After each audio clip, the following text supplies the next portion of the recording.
ಗಜಮುಖದವಗೆ ಗಣಪಗೆ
ಅಂತೂ ಪರಿಸ್ಥಿತಿ ಎಂತಹ ವಿಚಿತ್ರವಾದಂತಹ ತಿರುವನ್ನು ಪಡೆದುಕೊಂಡಿದೆ.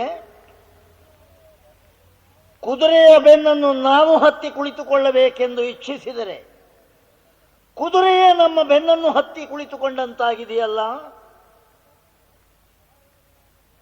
ಮಹಾರಾಜನಾದಂತಹ ಹರಿಶ್ಚಂದ್ರನ ಸತ್ಯನಿಷ್ಠೆ ಎಷ್ಟರದು ಎನ್ನುವುದನ್ನು ಪರೀಕ್ಷಿಸುವುದಕ್ಕೆ ನಾವು ಹೊರಟಿದ್ದೆವು. ದಿವಸದಿಂದ ದಿವಸಕ್ಕೆ ನಾವೇ ಪರೀಕ್ಷೆಗೆ ಒಳಗಾಗುತ್ತಿದ್ದೇವಲ್ಲ. ದೇವಲೋಕದಲ್ಲಿ ಪಂಥವನ್ನು ಹೊತ್ತು ಮಹಾರಾಜನಾದಂತಹ ಹರಿಶ್ಚಂದ್ರನನ್ನು ನಮ್ಮದ್ದಾದಂತಹ ಷಡ್ಯಂತ್ರದ ಸುಳಿಯಲ್ಲಿ ಸಿಕ್ಕಿಸಿ ಅವನ ಅಧಿಕಾರ, ಸ್ಥಾನ, ಗೌರವ, ಬೊಕ್ಕಸ, ಭಂಡಾರ ಎಲ್ಲವನ್ನೂ ಸೆಳೆದದ್ದಾಯಿತು. ಘೋರವಾದಂತಹ ಕಾಡಿನಲ್ಲಿ ಹೆಂಡತಿ ಮಕ್ಕಳೊಂದಿಗೆ ನೊಂದು ನರಳಿ ಬೇಯುವಂತಹ ವಿಚಿತ್ರವಾದಂತಹ ಪರಿಸ್ಥಿತಿಯನ್ನು ನಿರ್ಮಿಸಿದ್ದಾಯಿತು. ಅಬ್ಬಾ, ಆದರೂ ಜಗ್ಗಲಿಲ್ಲ, ಬಗ್ಗಲಿಲ್ಲ. ಹಾಗಿದ್ದರೆ ನಮ್ಮ ಸೋಲನ್ನು ನಾವು ಒಪ್ಪಿಕೊಂಡು ನಮ್ಮಷ್ಟಕ್ಕೆ ನಾವು ಮುದುಡಿಕೊಂಡು ಕುಳಿತುಕೊಳ್ಳಬೇಕೇ? ಒಂದು ಕಾಲದಲ್ಲಿ ಅನ್ಯಮಿಂದ್ರಂ ಕರಿಷ್ಯಾಮಿ ಎಂದು ಸಂಕಲ್ಪಿಸಿ ನಮ್ಮ ಪ್ರಚಂಡವಾದಂತಹ ಸಂಕಲ್ಪ ಶಕ್ತಿಯಿಂದ, ಆತ್ಮಶಕ್ತಿಯಿಂದ ಪ್ರತಿ ಸ್ವರ್ಗವನ್ನು ನಿರ್ಮಿಸಿರುವಂತಹ ಈ ಪ್ರಚಂಡ ಕೌಶಿಕ ಒಬ್ಬ ಕ್ಷತ್ರಿಯ ಅರಸನನ್ನು ಮಣಿಸಲಾಗದೆ ಸೋಲನ್ನು ಒಪ್ಪಿಕೊಳ್ಳಬೇಕೇ? ಆದರೆ ಗೆಲುವಿನ ಯಾವ ಸೂಚನೆಯೂ ಕಂಡು ಬರುವುದಿಲ್ಲವಲ್ಲ. ಆಗಲಿ, ನಾವು ಸೋಲಲಿ ಅಥವಾ ಗೆಲ್ಲಲಿ ನಮಗೆ ಹಾನಿಯಂತೂ ಇಲ್ಲ. ನಾವು ಮಾಡಿದ ಪಂಥದಂತೆ ಹರಿಶ್ಚಂದ್ರನನ್ನು ಸೋಲಿಸಿ ಮಣಿಸಿದೆವಾದರೆ ನಮ್ಮ ಪಂಥ ಗೆದ್ದ ಶ್ರೇಯಸ್ಸು ನಮ್ಮದು. ಅಲ್ಲ, ಹರಿಶ್ಚಂದ್ರನ ಎದುರಿಗೆ ನಾವು ಸೋಲನ್ನು ಒಪ್ಪಿಕೊಳ್ಳಬೇಕಾದಂತಹ ಪರಿಸ್ಥಿತಿ ಒದಗಿದರೆ ಹಾಗೂ ನಮಗೆ ಸೋಲಿಲ್ಲ. ಯಾಕೆಂದರೆ ಹರಿಶ್ಚಂದ್ರನಂತಹ ಲೋಕೋತ್ತರ ವ್ಯಕ್ತಿಯನ್ನು ತೆರೆದು ಲೋಕಮುಖಕ್ಕೆ ತೋರಿಸಿದಂತಹ ಶ್ರೇಯಸ್ಸು ನಮ್ಮದಾಗುತ್ತದೆ. ಅಲ್ಲದೆ ಜೀವನದಲ್ಲಿ ಮಹತ್ತರವಾಗಿ ಸೋಲುವುದು ಗೆಲುವಿನ ಮಹತ್ತಿಗಿಂತ ಕೀಳಲ್ಲ. ಆದುದರಿಂದ ನನ್ನ ಕಟ್ಟ ಕಡೆಯ ಹೋರಾಟವನ್ನು ಮುಂದುವರಿಸಬೇಕಲ್ಲದೆ ನಿಷ್ಕ್ರಿಯನಾಗಿ ಕುಳಿತುಕೊಳ್ಳಬಾರದು. ಹಾಗಿದ್ದರೆ ಏನು ಮಾಡಲಿ? ಈಗ ಏನು ಮಾಡಲಿ? ಏನು ಮಾಡಲಿ?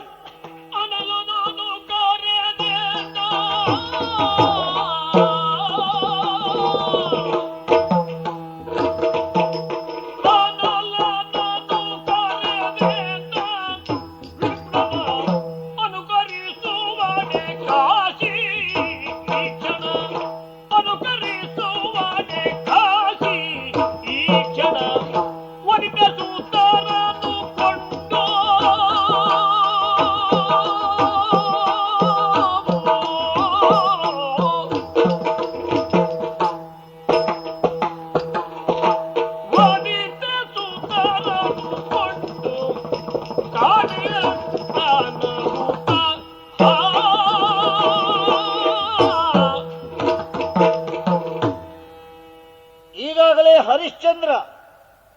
ತನ್ನ ಹೆಂಡತಿ ಮಕ್ಕಳನ್ನು ಮಾರಿಕೊಳ್ಳಲೇಬೇಕಾದಂತಹ ಪರಿಸ್ಥಿತಿಯನ್ನು ನಿರ್ಮಿಸಿದ್ದಾಗಿದೆ.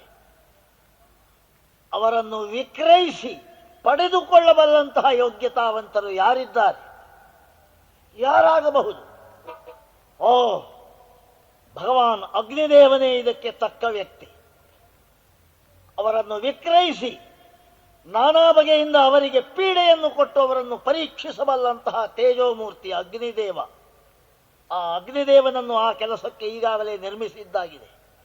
ಹಾಗಿದ್ದರೆ ತನ್ನನ್ನೇ ಮಾರಿಕೊಳ್ಳಲು ಸಿದ್ಧನಾದಂತಹ ಹರಿಶ್ಚಂದ್ರನನ್ನು ವಿಕ್ರಯಿಸುವವರು ಯಾರು? ಧರ್ಮದೇವತೆ ಯಮಧರ್ಮರಾಜ, ಅವನನ್ನೇ ನಿಯಮಿಸಿದ್ದೇನೆ. ಈ ಚರಾಚರ ಪ್ರಪಂಚದ ದೇವತಾ ಶಕ್ತಿಗಳನ್ನು ಸಹ ನನಗೆ ಬೇಕಾದಂತೆ ಮಣಿಸಬಲ್ಲ, ಕುಣಿಸಬಲ್ಲಂತಹ ನನಗೆ ಹರಿಶ್ಚಂದ್ರನಿಂದ ಸೋಲೆ ಇಲ್ಲ, ಗೆಲುವಿನತ್ತಲೇ ಧಾವಿಸುತ್ತಾ ಇದ್ದೇನೆ. ನೋಡೋಣ ಪರಿಣಾಮವನ್ನ. ಬಂದ ವಿಪ್ರ ನೋಳೋಲಿದೋ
ಚಂದ್ರಮತಿ ಕಾಂತ, ಸತ್ಯದ ಮಾರ್ಗ ಬಹಳಷ್ಟು ಕಠಿಣವಾದದ್ದು. ನಿಜ. ಕಠಿಣವಾದದ್ದು ಅಂತ ನಮ್ಮಂಥವರು ಹಿಂದುಳಿಯುವುದಕ್ಕಿಲ್ಲ ಆ ಮಾರ್ಗವನ್ನು ಉಳಿದು. ಸರಿ. ಆದ ಕಾರಣ ಸತ್ಯವನ್ನೇ ನಂಬಿಕೊಂಡು ಇಷ್ಟು ದೂರ ನಾವು ಬಂದಿದ್ದೇವೆ. ನಿಜ. ಪ್ರಾಮಾಣಿಕತೆ ನಮಗಿದ್ದರೆ ವಿತ್ತೇಷಣವನ್ನಾಗಲಿ, ದಾರೇಷಣವನ್ನಾಗಲಿ, ಪುತ್ರೇಷಣವನ್ನಾಗಲಿ ಇದನ್ನು ನಾವು ಬಿಟ್ಟು ಬಿಡಬೇಕಾಗ್ತದೆ. ಸರಿ. ಬಹುಶಃ ಭಗವಾನ್ ವಸಿಷ್ಠರ ಮಂತ್ರಾಕ್ಷತೆಯ ಪ್ರಭಾವದಿಂದ ನಮ್ಮ ಕಾಲದಲ್ಲಿ, ನಮ್ಮ ಗೃಹಸ್ಥ ಜೀವನದಲ್ಲಿ ಇದು ಸಾಧಿಸುವುದಕ್ಕಾಯಿತು ಅಂತ ತೃಪ್ತಿ ಪಡೋಣ.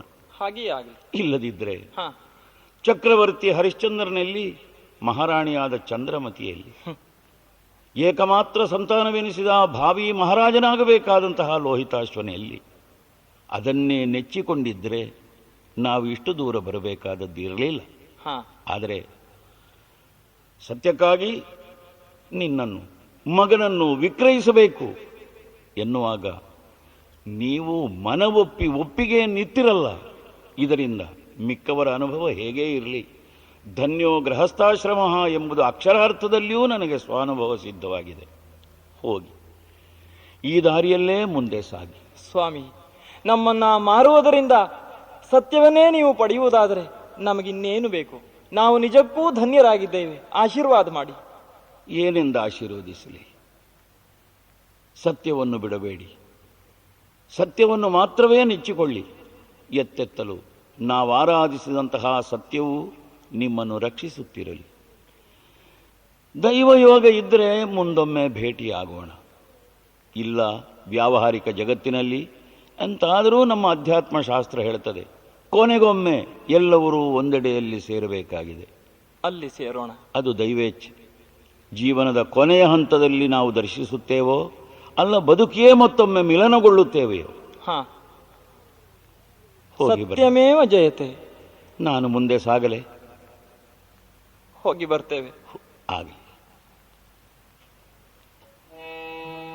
ಎನ್ನನೆ ಮಾರಿಕೊಳ್ಳುವೆನು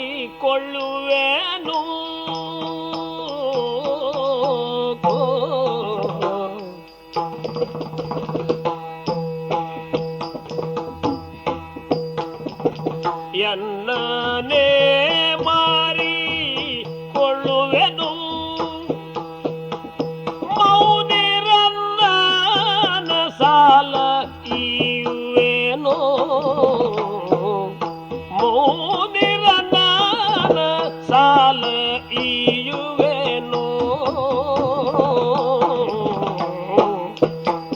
ಎಣ್ಣಿದರೆ ಅಹು ಎನ್ನುತ್ತಾಲ್ ಆ ಕ್ಷಣಯ ನೀದರೆ ಅಹು ಎನ್ನುತ್ತಾಲ ಕ್ಷಣ ತನ್ನ ಕಾಲಿಗೆ ತೃಣವನ್ನು ಕೊಟ್ಟುತ್ತ ಭೂಪ ತನ್ನ ಕಾಲಿಗೆ ತೃಣವನ್ನು ಕೊಟ್ಟುತ್ತ ಭೂಪ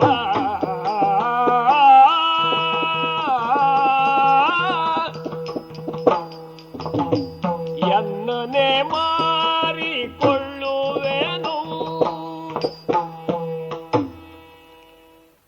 ಎಂತಹ ವಿಚಿತ್ರ ಪ್ರಪಂಚ ಇದು. ಸುತದಾರ ವಿಕ್ರಯ ಮಾಡಿದ್ದರಿಂದ ವಿಶ್ವಾಮಿತ್ರರಿಗೆ ಸಲ್ಲಬೇಕಾದಂತಹ ದಕ್ಷಿಣಾಧನ ಅಥವಾ ಋಣದ ಧನ ಕೊಟ್ಟಂತಾಯಿತು ಅಂತ ತಿಳ್ಕೊಂಡೆ. ವಿಶ್ವಾಮಿತ್ರ ಪ್ರೇರಿತನಾಗಿ ನನ್ನ ಜೊತೆಗೂಡಿ ಬಂದಂತಹ ಅವರ ಶಿಷ್ಯೋತ್ತಮ ನಕ್ಷತ್ರಕನೆಂಬ ಬ್ರಾಹ್ಮಣ ಹೇಳ್ತಾನೆ, ಅಯ್ಯ, ಈಗ ನೀನು ಏನು ಸಂಪಾದಿಸಿ ಕೊಟ್ಟಿರುವೆಯೋ ಇದಷ್ಟು ನನ್ನದ್ದಾದ ವೇತನವಾಯಿತು ಅಲ್ಲವೆನ್ನುವುದಕ್ಕೆ ನನಗೆ ಹಕ್ಕಿಲ್ಲ. ವೇತನ ಎಷ್ಟು ಅಂತ ಪ್ರಾರಂಭಕ್ಕೆ ನಿರ್ಣಯವಿಲ್ಲ. ಹೀಗೆ ಹೆಂಡತಿ ಮಕ್ಕಳನ್ನು ವಿಕ್ರಯಿಸಿದರೂ ನಾನು ವಿಶ್ವಾಮಿತ್ರ ಋಣದಿಂದ ಮುಕ್ತನಾಗಲಿಲ್ವಲ್ಲ. ನಾನು ಸ್ವತಂತ್ರನಾಗಿ ಪ್ರದೇಶದಲ್ಲಿ ಎಲ್ಲಿಯಾದರೂ ಇದ್ದರೆ ಹೆಂಡತಿ ಮಕ್ಕಳನ್ನು ಸಾಲದಿಂದ ಬಿಡುಗಡೆಗೊಳಿಸಬಹುದು ಅಂತ ಯೋಚಿಸಿದ್ದೆ. ಇಲ್ಲ, ಇನ್ನು ಉಳಿದದ್ದು ಒಂದೇ ಮಾರ್ಗ. ವಿಶ್ವಾಮಿತ್ರರ ಋಣ ಎಷ್ಟೋ ಅಷ್ಟನ್ನೂ ಕೊಡುವ ಒಬ್ಬ ಯಜಮಾನ ನನಗೆ ಸಿಕ್ಕಿದರೆ, ಸಂಖ್ಯೆ ಎಷ್ಟು ಅಂತ ನಾ ಹೇಳೋದಕ್ಕೆ ಮುಂಬರಿಯುವುದಿಲ್ಲ, ನನ್ನನ್ನೇ ಅವನಿಗೆ ಮುಡಿಪಾಗಿ ಒಪ್ಪಿಸಿಕೊಂಡ್ರೆ ಆಗಲಾದರೂ ಈ ಪ್ರಪಂಚದಲ್ಲಿ ನಾನು ಪೂಜಿಸಿದಂತಹ ಸತ್ಯದ ಪ್ರಸಾದದ ಅನುಭವ ನನಗೆ ಆದೀತೋ ಏನೋ. ಸಂದೇಹವೇಕೆ, ಆದೀತು. ನಗರ ಬೀದಿಗಳಲ್ಲಿ ಎಲ್ಲ ನನ್ನನ್ನು ಯಾರಾದರೂ ಕೊಳ್ಳುವವರಿದ್ದಾರೋ ಅಂತ ಕೇಳಿದರೆ ಯಾರೂ ಮುಂದೆ ಬರುವುದಿಲ್ಲ. ಬಹುಶಃ ನನ್ನ ಭವ್ಯವಾದ ಆಕೃತಿ, ನನ್ನ ಆಜಾನುಬಾಹುಗಳನ್ನು ಕಂಡು ನನ್ನನ್ನು ಬೆಲೆಗೆ ಕೊಳ್ಳುವುದಕ್ಕೆ ಹೆದರಿದರೋ ಏನು. ಅದೂ ಹೌದು, ಚಕ್ರವರ್ತಿಯಾಗಿ ಮೆರೆದ ಉತ್ತಮ ಕ್ಷತ್ರಿಯನೆನಿಸಿದಂತಹ ನನ್ನ ಬಾಹುಬಲವನ್ನು ಕಂಡ್ರೆ ಬಾಕಿದ್ದವರು ಭಯಪಡುವುದು ಅತಿಶಯವಲ್ಲ.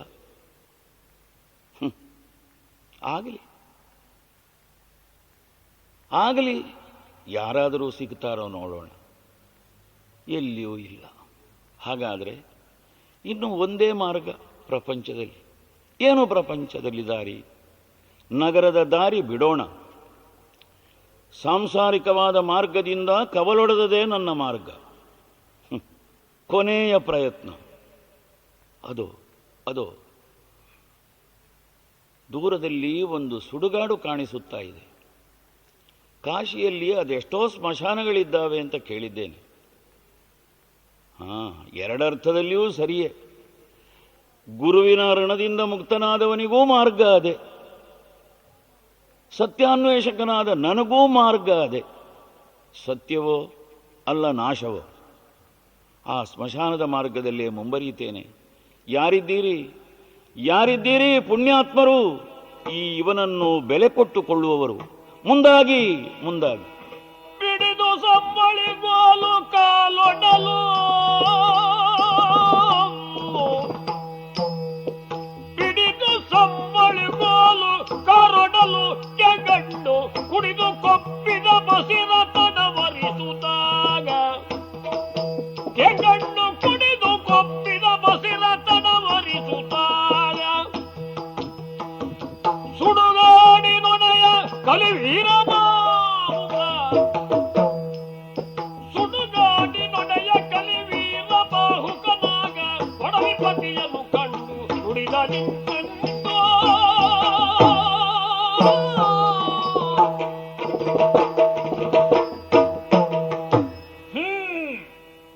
ಬಂದು ನಿಂತಿದ್ದಾಗಿದೆ ಈ ಮಸಣದ ಮಧ್ಯೆ ವೀರಬಾಹುಕನಾಗಿ.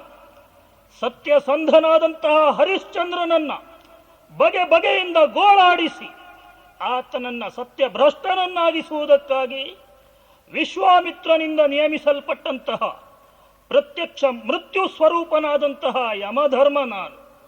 ಸದ್ಯಕ್ಕೆ ಈ ಸುಡುಗಾಡಿನ ಒಡೆಯ ಯಾರದು?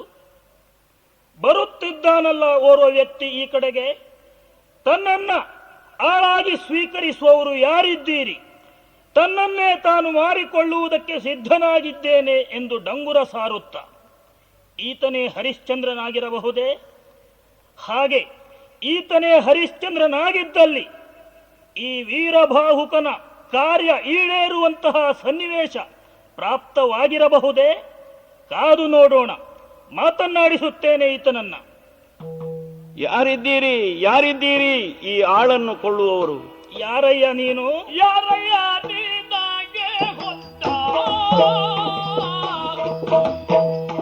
ಯಾರಯ್ಯ ನಿನಗೆ ಹೊನ್ನ ನಿನಿತು ಬೇಗೋ ಬೇಳು ಜವದಿ ಹೊನ್ನ ನಿನಿತು ಬೇಕು ಬೇಳು ಜವದಿ ಜೋಗಿಯಿಂದ ಸೇವೆಗೆ ಈಯಲಿಕ್ಕೆ ನಿನಗೆ ದಯದಿ. ಅಯ್ಯ, ಉದ್ಯೋಗವನ್ನ ಅರಸಿ ಬಂದವನು ನೀನು ಎನ್ನುವುದನ್ನ ಅರ್ಥ ಮಾಡಿಕೊಂಡೆ. ಆದರೆ ನೀನು ಬಯಸಿದಂತಹ ಉದ್ಯೋಗವೆಲ್ಲ ಈ ಊರಿನಲ್ಲಿ ಅಷ್ಟು ಸುಲಭವಾಗಿ ದೊರೆತೀತು ಎಂದು ಭಾವಿಸಬೇಡ. ಆದರೂ ನೀನು ಬಯಸಿದರೆ, ನಿನಗೆ ಒಪ್ಪಿಗೆಯಾದರೆ ಒಂದು ಉದ್ಯೋಗವನ್ನ ಕೊಡಬಲ್ಲ ಈ ವೀರಬಾಹುಕ. ಯಾವ ಉದ್ಯೋಗ ಗೊತ್ತಾ? ಯಾವ ಉದ್ಯೋಗ? ಈ ಸುಡುಗಾಡನ್ನ ಕಾಯುವಂತಹ ಉದ್ಯೋಗ. ಅಂದರೆ ನೀನು ಮಾಡಬೇಕಾದಂತಹ ಕೆಲಸ ಏನು ಗೊತ್ತಾ? ಏನು? ಇಲ್ಲಿ ಹೆಣವನ್ನು ಸುಡುವುದಕ್ಕಾಗಿ ಬರುವಂತಹ ವ್ಯಕ್ತಿಗಳಿಂದ ಯೋಗ್ಯ ಶುಲ್ಕವನ್ನ ಸ್ವೀಕರಿಸಿ ಅದನ್ನ ನಮಗೆ ಸಲ್ಲಿಸತಕ್ಕದ್ದು. ಹೆಣದ ಮೇಲ್ವಸ್ತ್ರ ಹಾಗೂ ಹಣೆಯಕ್ಕಿ ಅದು ನಿನಗೆ ಸಲ್ಲುತ್ತದೆ. ಅಯ್ಯ, ನಿನ್ನನ್ನ ಆಳಾಗಿ ಸ್ವೀಕರಿಸಬಹುದಾ? ಈ ಕೆಲಸ ನಿನಗೆ ಒಪ್ಪಿಗೆಯಾ? ಮಹನೀಯ, ಉದ್ಯೋಗದಲ್ಲಿ ಯಾವುದು ಶ್ರೇಷ್ಠ ಯಾವುದು ಕನಿಷ್ಠ ಎಂಬ ಇತ್ಯರ್ಥಕ್ಕೆ ಮಾನದಂಡ ನಾನು ತಿಳಿದಂತೆ ಆ ಉದ್ಯೋಗದಲ್ಲಿ ದುಡಿಯುತ್ತಿರುವ ವ್ಯಕ್ತಿಯ ಚಿತ್ತವೃತ್ತಿ. ಅಲ್ಲಿ ಇರಬೇಕಾದದ್ದು ಪ್ರಾಮಾಣಿಕತೆ. ಪ್ರಾಮಾಣಿಕತೆ ಅಂತಃಕರಣದಲ್ಲಿ ಇದ್ದರೆ ವೃತ್ತಿಗೂ ಕೂಡ ಸುಭಗತನ ಬರುತ್ತದೆ, ಮೌಲ್ಯವನ್ನು ಕಲ್ಪಿಸುವುದಕ್ಕೆ ಬರ್ತದೆ. ಚಿತ್ತಶುದ್ಧಿ ಇಲ್ಲದೆ ಕೇವಲ ವಂಚನೆಯಿಂದ ಕೆಲವೊಮ್ಮೆ ದೇವತಾರಾಧನೆಯಂತಹ ಪುಣ್ಯಕರ್ಮ ಅಂತ ಸಾರ್ವಜನಿಕರು ಒಪ್ಪುವ ಉದ್ಯೋಗದಲ್ಲಿ ನಿರತನಾದರೂ ಅದರ ಹಿಂದೆ ಇರುವುದು ಪಾಪದ ಕತ್ತಲೆ. ಮಹನೀಯ, ನೀನು ನನ್ನನ್ನು ಸ್ವೀಕರಿಸಿಕೊಳ್ಳಬಹುದು. ನೀನು ಯಾವ ಉದ್ಯೋಗವನ್ನು ಹೇಳ್ತಿ ಅದು ನನ್ನ ಯಜಮಾನನದ್ದಾದಂತಹ ಆಜ್ಞೆ ಅಂತ ನಾನು ಅನುಸರಿಸುತ್ತೇನೆ. ಆದರೆ ಅಂತ ಒಪ್ಪಿದ್ದೀಯ ನೀನು? ಉದ್ಯೋಗವನ್ನು ನಾನು ಒಪ್ಪುತ್ತೇನೆ. ಹಾಗಿದ್ದರೆ ಈಗ ಹೇಳು, ನಿನ್ನನ್ನು ನಾನು ಆಳಾಗಿ ಸ್ವೀಕರಿಸಿದರೆ ಅದಕ್ಕಾಗಿ ನಾನು ನಿನಗೆ ಕೊಡಬೇಕಾದಂತಹ ಹೊನ್ನಿನ ಮೊತ್ತ ಎಷ್ಟು ಎನ್ನುವುದನ್ನ ಹೇಳು ಈಗ. ಅಯ್ಯ, ವಾರದ ವಾಯೇರಿ ಕವನೆ ಹಾರಿಸೆ ಮೇಲೀಗ ವಾರದ ವಾಯೇರಿ ಕವನೆ ಹಾರಿಸೆ ಮೇಲೀಗ ಅದು ಹಾರುವಷ್ಟು ಗಾತ್ರ ಕೊಮ್ಮ ವೀರ ಕೊಡುವುದು ಅದು ಹಾರುವಷ್ಟು ಗಾತ್ರ ಕೊನ್ನ ವೀರ ಕೊಡುವುದು. ಮಹನೀಯ, ಸ್ಮಶಾನದ ಕಾವಲುಗಾರ ನಾನು. ಹೌದು, ಒಬ್ಬ ಮನುಷ್ಯನು ಹುಟ್ಟಿ ಸಾಯುವಲ್ಲಿಯವರೆಗೆ ಹಲವಾರು ಕ್ಷೇತ್ರಗಳಲ್ಲಿ ದುಡಿದು ಅನುಭವಿಸಿಕೊಳ್ಳಬೇಕು ಎಂಬ ಹಿರಿಯರ ಮಾತು ಮಿಕ್ಕವರಿಗೆ ಸಿಕ್ಕಲಿಲ್ಲವೋ ದಕ್ಕಲಿಲ್ಲವೋ, ಆದರೆ ನನ್ನ ಬಗ್ಗೆ ಅದು ಸಿಕ್ಕಿಯದೆ. ಇನ್ನದನ್ನು ದಕ್ಕಿಸಿಕೊಳ್ಳುವ ಯತ್ನದಲ್ಲಿ ನಾನಿದ್ದೇನೆ. ಸುಡುಗಾಡಿನಲ್ಲಿ ನಾವು ಕಲಿಬೇಕಾದ ಅಂಶ ಎಷ್ಟೋ ಇದೆ. ಬದುಕಿದ್ದರೆ ತಾನೇ ನಾನು ನನ್ನದು, ಆಮೇಲೆ ಅದಕ್ಕೆ ಸಂಬಂಧಿಸಿದಂತಹ ಇತರ ವಿಭಕ್ತಿಗಳ ಸಂಬಂಧ. ಸ್ಮಶಾನ ಹೇಳಿ ಕೇಳಿ ಪೌರಾಣಿಕರು ನಮ್ಮ ಭಾವುಕತೆಯಲ್ಲಿ ಸತ್ಯಸ್ವರೂಪನಾದಂತಹ ಶಿವನ ಆಸ್ಥಾನವೇ ಸ್ಮಶಾನ ಅಂತ ಕಲ್ಪಿಸ್ತೇವೆ. ಎಲ್ಲಿ ಭೌತಿಕವಾದದ್ದೆಲ್ಲ ಸ್ಥೂಲವಾಗಿ ಸುಟ್ಟು ಬೂದಿಯಾಗ್ತಾ ಇದೆಯೋ ಆ ಸ್ಥಾನವೇ ಶಿವನ ಸ್ಥಾನ ಎಂಬುದಕ್ಕೊಂದು ಸಂಕೇತ. ಒಳ್ಳೆಯದು. ಆಯುಷ್ಯದಲ್ಲಿ ಬಹುಭಾಗವನ್ನು ನಾನು ಸಾಗಿ ಬಂದಿದ್ದೇನೆ. ಆದ್ದರಿಂದ ಇಲ್ಲಿ ನಿನ್ನ ಆಣತಿಯಂತೆ ಕಾವಲುಗಾರನಾಗಿದ್ದು ಹೆಣಕ್ಕೆ ಸುಡಬೇಕಾದರೆ ಒಂದು ಹಣದಂತೆ ದೊರಕಿಸಿ ನಿನ್ನ ಋಣದಿಂದ ಮುಕ್ತನಾಗುವುದಕ್ಕೆ ನಾನು ಯತ್ನಿಸುತ್ತೇನೆ. ಆದರೆ ಒಂದಿದೆ. ಏನದು? ನನ್ನನ್ನೇ ನಾನು ವಿಕ್ರಯಿಸಿಕೊಳ್ಳುವಾಗ ನನಗಿಷ್ಟು ಮೌಲ್ಯ ಅಂತ ಹೇಳಕೂಡದು. ಯಾವನು ತನ್ನ ಬಗ್ಗೆ ಮೌಲ್ಯವನ್ನು ಕಲ್ಪಿಸಿಕೊಳ್ಳಕೂಡದು. ನಮ್ಮ ಬಗ್ಗೆ ನಾವೇ ಒಂದು ಮೌಲ್ಯವನ್ನು ಕಲ್ಪಿಸುತ್ತೇವೆ ಅಂತಾದರೆ ಸ್ವಾಭಾವಿಕವಾಗಿ ಮಿಕ್ಕವರಿಗೆ ನಾವು ಕಲ್ಪಿಸುವ ಮೌಲ್ಯಕ್ಕಿಂತ ಸ್ವಲ್ಪ ಅಧಿಕವೇ ಆಗಿಬಿಡುತ್ತದೆ ಸ್ವಾರ್ಥ. ಮನುಷ್ಯ ಸಹಜ. ಆದರೆ ಇಷ್ಟೇ ಹೇಳ್ತೇನೆ, ನಾನು ನನ್ನ ಭೋಗಕ್ಕಾಗಿಯೋ ವಿಲಾಸಕ್ಕಾಗಿಯೋ ನನ್ನನ್ನು ವಿಕ್ರಯಿಸಿಕೊಳ್ಳುತ್ತಾ ಇಲ್ಲ. ಪರಮ ಋಷಿಗಳು, ಬ್ರಹ್ಮ ಋಷಿಗಳು ಹೇಳಿ ಕೇಳಿ ನನ್ನ ಪಿತೃವನ್ನೂ ಉದ್ಧಾರ ಮಾಡಿದಂತಹ ನನಗೆ ಆತ್ಯಂತಿಕ ಆಚಾರ್ಯ ಸ್ಥಾನದಲ್ಲಿದ್ದವರು ವಿಶ್ವಾಮಿತ್ರರು. ಅವರ ಋಣದಿಂದ ನಾನು ಮುಕ್ತನಾಗಬೇಕಾಗಿದ್ದರೆ ಮೊದಲೊಮ್ಮೆ ವಾಗ್ದಾನ ಮಾಡಿದಂತಹ ಅಳತೆ ಮಾತ್ರ ಹೇಳ್ತೇನೆ. ಆನೆಯ ಮೇಲೆ ಕಟ್ಟಾಳುವಾದ ಒಬ್ಬನು ನಿಂತು ಕೈಯಲ್ಲಿ ಹಿಡಿದ ಒಂದು ಕವಡೆಯನ್ನು ಎತ್ತರಕ್ಕೆ ಹಾರಿಸಿದರೆ ಅದು ಎಷ್ಟು ಔನ್ನತ್ಯವನ್ನು ತೋರಿಸ್ತದೆಯೋ ಅಷ್ಟು ಎತ್ತರದ ಹೊನ್ನ ರಾಶಿ ಕೌಶಿಕರಿಗೆ ನಾನು ಸಲಾಯಿಸುವುದಕ್ಕುಂಟು. ನೀನು ಎಷ್ಟು ಕೊಟ್ಟರೂ ಅಡ್ಡಿಲ್ಲ. ನಾನು ಕೇಳಿಕೊಳ್ಳುವುದು ಇಷ್ಟು, ಕೌಶಿಕರಿಂದ ನಾನು ಸಾಲ ನಿವೃತ್ತಿ ಪಡೆದಿದ್ದೇನೆ ಅಂತ ಅವರು ಹೇಳಿದರೆ ಸಾಕು. ಯಾಕೆ ಅಂತಂದ್ರೆ ನಿನ್ನ ಉದ್ಯೋಗ ಅಥವಾ ನಿನ್ನದ್ದಾದ ವ್ಯಕ್ತಿತ್ವ ಉಪಯೋಗಿಸಿ ಕೌಶಿಕರಲ್ಲಿ ನೀನು ಮೌಲ್ಯವನ್ನು ಕಡಿಮೆ ಮಾಡಿಸಿಕೊಳ್ತೀ ಅಂತಾದರೆ ಅದು ನಿನಗಿದ್ದ ಲಾಭ. ನಾನು ಆ ಲಾಭದಲ್ಲಿ ಕೈ ನೀಡಲಾರೆ. ವಿಷಯ ಇಷ್ಟುಂಟು. ಪುಣ್ಯಾತ್ಮ, ಯಾವ ಉದ್ದೇಶಕ್ಕಾಗಿಯೇ ನೀನು ಹೊನ್ನನ್ನ ಕೇಳಿರು ಅದೆಲ್ಲ ನಮಗೆ ಬೇಕಾದದ್ದಲ್ಲ. ಇದೋ ನೀನು ಕೇಳಿದಂತಹ ಹೊನ್ನಿನ ರಾಶಿಯನ್ನ ಕೊಟ್ಟಿದ್ದೇನೆ. ನಾನು ಹೇಳಿದಂತೆ ಕೇಳಿಕೊಂಡಿರ್ಬೇಕಿಲ್ಲ. ವಿಶ್ವಾಮಿತ್ರ ಶಿಷ್ಯರೇ, ಈಗಲಾದರೂ ನನ್ನನ್ನು ಆ ಪಾಶದಿಂದ ಬಿಡುಗಡೆಗೊಳಿಸ್ತೀರಾ? ಆಗಲಿ. ಧನ್ಯನಾದೆ. ಚಕ್ರವರ್ತಿ ಆಗಿದ್ದ ನಾನು ವೀರಬಾಹುಕನ ಆಜ್ಞೆಯಂತೆ ಪ್ರತಿಯೊಂದು ಹೆಣಕ್ಕೂ ಎಷ್ಟು ಹಣವನ್ನು ಸಂಪಾದಿಸಬೇಕೋ ಅಷ್ಟನ್ನು ಸಂಪಾದಿಸುತ್ತಾ ಆ ಒಂದು ನನ್ನ ಒಡೆಯನಿಗೆ ಸಮರ್ಪಿಸ್ತಾ ಇದ್ದೇನೆ. ಪಟ್ಟಾಭಿಷೇಕವಾಗುವಾಗ ಹಿರಿಯರು ಎಂತಹ ಮಾತನ್ನು ಹೇಳಿದರು. ಪ್ರಜೆಗಳೆಲ್ಲ ನಿನ್ನನ್ನು ಕೇಂದ್ರೀಕರಿಸಿಯೇ ಗೃಹಸ್ಥಾಶ್ರಮಿಗಳಾಗ್ತಾರೆ, ಇಲ್ಲ ಬ್ರಹ್ಮಚಾರಿಗಳಾಗಿರ್ತಾರೆ.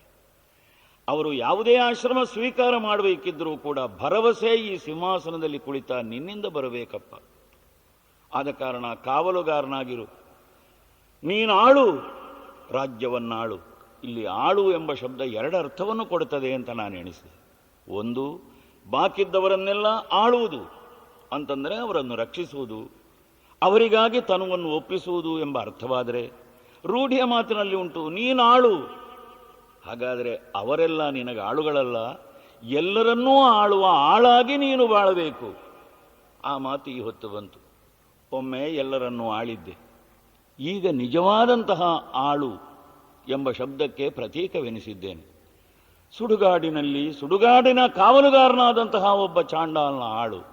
ವ್ಯಸನವಿಲ್ಲ, ವ್ಯಸನವಿಲ್ಲ. ಯಾಕೆ? ಹಂಸತೂಲಿಕಾ ತಳ್ಪದಲ್ಲಿ ಪವಡಿಸಿದಂತಹ ಸುಖ ಇದನ್ನು ಮರೆಯಬೇಕಾಗಿದ್ದರೆ ಬರೇ ನೆಲದಲ್ಲಿ ಮಲಗಿ ಆಗಬೇಕು. ಈ ಜೀವನದಲ್ಲಿ ಜೀವನದ ಎರಡು ಪುಟವನ್ನೂ ಯಾವನು ಅಧ್ಯಯನ ಮಾಡುತ್ತಾನೋ ಅವನು ಮರಳಿ ಹುಟ್ಟುವುದಿಲ್ಲವಂತೆ.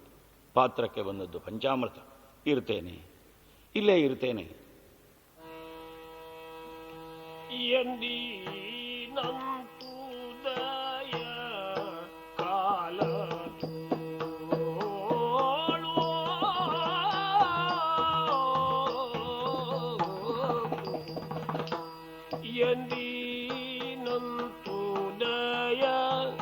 ಕಾಲದೊಳೆ ತೂಗುಲುಗುಳ್ಳಿ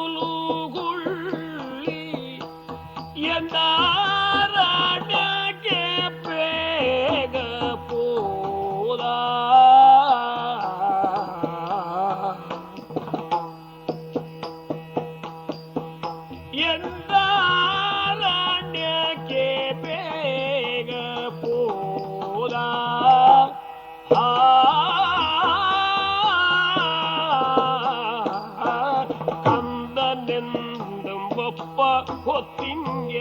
ಬಾರದಿರೆ ಕಂದನೆಂದು ಒಬ್ಬ ಹೊತ್ತಿಂಗೆ ಬಾರದಿರೆ ಬಾಲೆಂದು ಮುಖಿ ಚಂದ್ರಮತಿಯು ಚಿಂತಿಸುತ್ತ ಬಾಲೆಂದು ಮುಖಿ ಚಂದ್ರಮತಿಯು ಚಿಂತಿಸುತ್ತ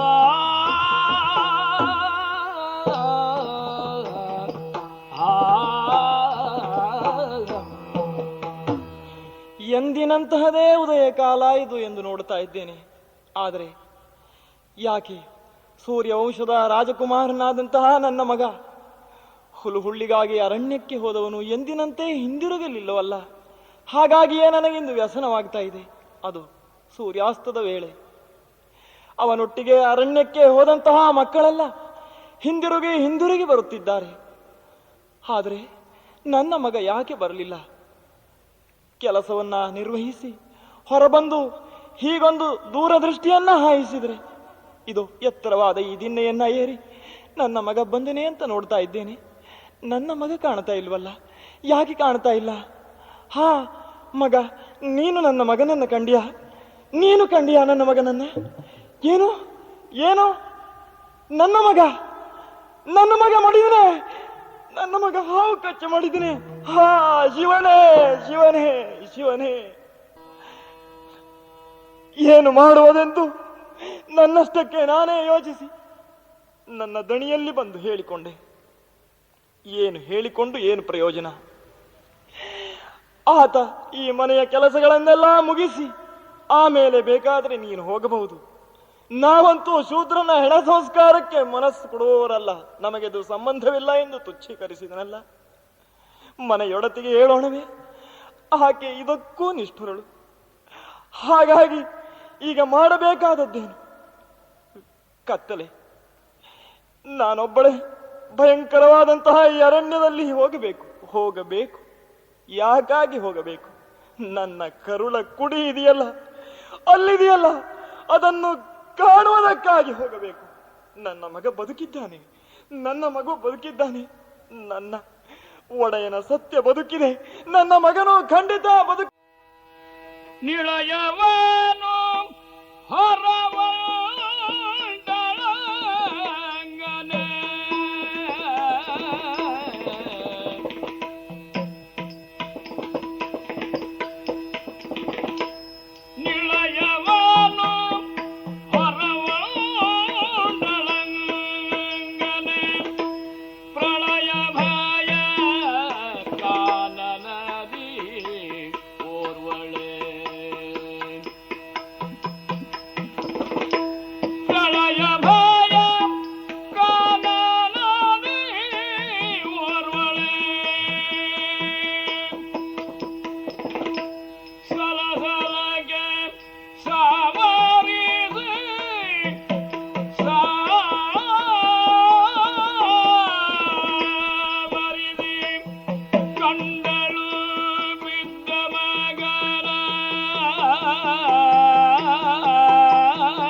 ಲೋಹಿತಾಶ್ವ, ಇದು ನಿನ್ನಮ್ಮ ನಾನು ಬರ್ತಾ ಇದ್ದೇನೆ ಮಗ. ಇಲ್ಲ, ನಿನಗೆ ಏನೂ ಆಗಲಿಕ್ಕೆ ಸಾಧ್ಯ ಇಲ್ಲ ಮಗ. ನೀನು ಸಾಯುವುದಿಲ್ಲ ಮಗ, ನಾನು ಬರ್ತಾ ಇದ್ದೇನೆ ನಿನ್ನಮ್ಮ. ಅಯ್ಯೋ, ಕತ್ತಲೆ ಹೆಚ್ಚುತ್ತಾ ಇದೆ. ಆದರೆ ಇಲ್ಲಿ ನಿತ್ತು ನಾನೇನು ಮಾಡಬೇಕಾದದ್ದು? ಧಾವರಿಸಿ ಇದೋ ಧಾವಿಸುತ್ತಿದ್ದೇನೆ. ಎಡವಿ ಬಿದ್ದು ಅಯ್ಯೋ ಇದೆಂತಹ ನೋವು. ಮಗನೇ, ಬಂದೆ ಮಗನೇ. ಇದೋ ಎಲ್ಲಿ? ಓಹೋ, ಆ ಹುತ್ತಿನ ಸಮೀಪ ದರ್ಬೆಯನ್ನು ಕೊಯ್ಯುವಾಗ ಮಗ ಬಿದ್ದಿದ್ದಾನೆ ಅಂತ ಆತ ಹೇಳಿದ್ದಲ್ವೇ? ಇಲ್ಲೆಲ್ಲ ಅದೇ ವಾತಾವರಣ ಇದೆ. ಹೀಗೆ ಮುಂದುವರಿದು ನೋಡ್ತೇನೆ. ಅದು ಅವನಲ್ಲವೇ? ಲೋಹಿತಾಶ್ವ, ಲೋಹಿತಾಶ್ವ, ಹಾ ಮಗನೇ, ಮಗನೇ, ಮಗನೇ, ಲೋಹಿತಾಶ್ವ, ಹಾ ಮಗ. ಒಡಲಿ ಗುರಿಯ ಇಕ್ಕಿದೆ ಮಗನೇ, ಎತ್ತಿದ ತೋಳ ಕಡಿದು ದುಃಖವ ನೀಡಿದೆ.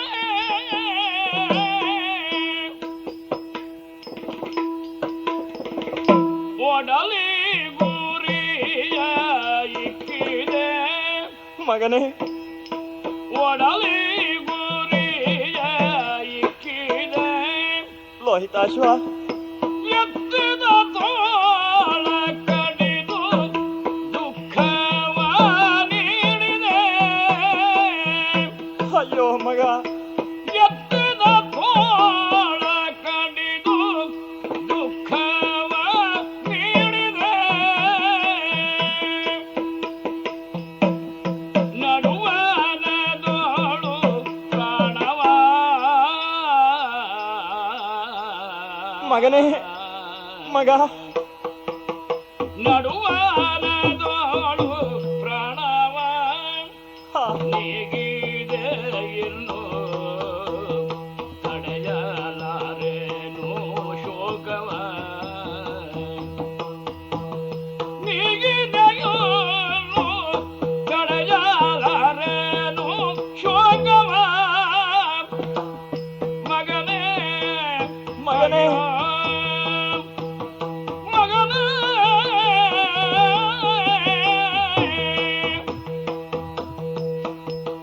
ನೀಗಿದೆಯೋ ತಡೆಯಲಾರೆನು ಶೋಕವ. ಮಗನೇ, ಹೇಗೆ ಸಹಿಸಲಪ್ಪ ಈ ದುಃಖವನ್ನ? ಈ ಕಾನನ ಮಧ್ಯದಲ್ಲಿ ಹೀಗೆ ಮಡಿದು ಬೀಳಬಹುದೇ ಮಗನೇ? ಮಗ, ನಿನಗೆ ಯಾಕೆ ಸಾವಾಯಿತು ಮಗನೇ? ಆ ಹಾವು ನಿನಗೆ ಕಚ್ಚಬೇಕೆ ಮಗನೇ? ಛೇ ಮಗನೇ, ಸಾಯುವಾಗ ಅಮ್ಮ ಅಂತ ಕೂಗಿದೆಯೇನೋ? ಓಹೋ, ಹಾಗೆ ಕೂಗಿದಾಗ ನಾನು ಬರಲಿಲ್ಲ ಅನ್ನುವ ದುಃಖದಿಂದ ಈಗ ನೀನು ಮಾತನಾಡ್ತಾ ಇಲ್ಲ ಅಂತ ಭಾವಿಸ್ತೇನೆ. ಒಮ್ಮೆ ಕಣ್ಣು ತೆರೆದು ನೋಡು ಮಗ, ಇದೋ ನಿನ್ನನ್ನು ಎತ್ತಿ ಆಡಿಸಿದಂತಹ ಈ ತೋಳುಗಳನ್ನ ಹಂಗಿಸಬೇಡ ಮಗನೇ. ಬಾ, ಇದೋ ನಿನ್ನನ್ನ ತಬ್ಬಿಕೊಳ್ಳುವುದಕ್ಕೆ ತಾಯಿ ನಾನು ಸಿದ್ಧಳಾಗಿ ಬಂದಿದ್ದೇನೆ ಮಗ. ಕೋಪವೇ ಇಲ್ಲ ಮಗ, ಇದು ನನ್ನ ತಾಪ. ಎಂತಹ ದುಃಖವನ್ನು ನಿನ್ನ ಮುಖವನ್ನ ನೋಡಿ ಇಷ್ಟು ದಿನ ಸಹಿಸಿಕೊಂಡಿದ್ದೆ ಮಗನೇ. ಅದು ರಾಜ್ಯವನ್ನು ಕಳೆದುಕೊಂಡಂತಹ ದುಃಖ.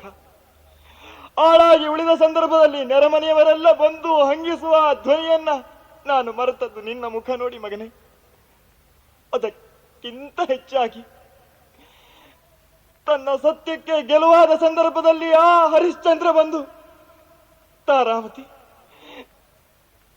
ನನ್ನ ಕುಮಾರನಲ್ಲಿ ಅಂತ ಕೇಳಿದ್ರೆ ಉತ್ತರ ಏನಿಕೊಳ್ಳಿ ಮಗನೇ, ಮಗನೇ, ಲೋಹಿತಾಶ್ವ, ಮಗನೇ, ನೀನು ಕಾನನದ ಮಧ್ಯದಲ್ಲಿ ಮಡಿದದ್ದಲ್ಲಪ್ಪ, ಇಲ್ಲಿ ನನ್ನನ್ನು ಮಡಿಸಿ.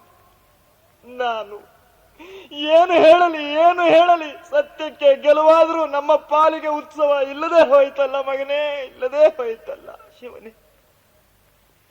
ಇದು ನನ್ನ ಮಗನಿಗೆ ಖಂಡಿತ ಜೀವ ಇಲ್ಲ, ಕಣ್ಣಿನ ಬಿಳುಪಿಲ್ಲ. ಅದು ಮೈಯನ್ನ ಚೂಟಿದರೆ ನೋವನ್ನ ಧ್ವನಿಸುವ ಯಾವ ಸಂಕೇತವೂ ಅಲ್ಲಿ ಕಾಣುವುದಿಲ್ಲ. ಹಾಗಾದ್ರೆ ಅಂಗುಟದಲ್ಲಿ ಕೆಂಪು ರಕ್ತದ ಯಾವ ಛಾಯೆಯೂ ಕಾಣುವುದಿಲ್ಲ. ನನ್ನ ಮಗ ಮಡಿದನೆ. ಹೀಗೆ ದುಃಖಿಸುತ್ತಾ ಕುಳಿತರೆ ಏನು ಪ್ರಯೋಜನ ಆದೀತು? ಮಹಾರಾಣಿಯಾದಂತಹ ನಾನು ಯೋಚಿಸಬೇಕಾದ ಕ್ಷಣ ಇದು.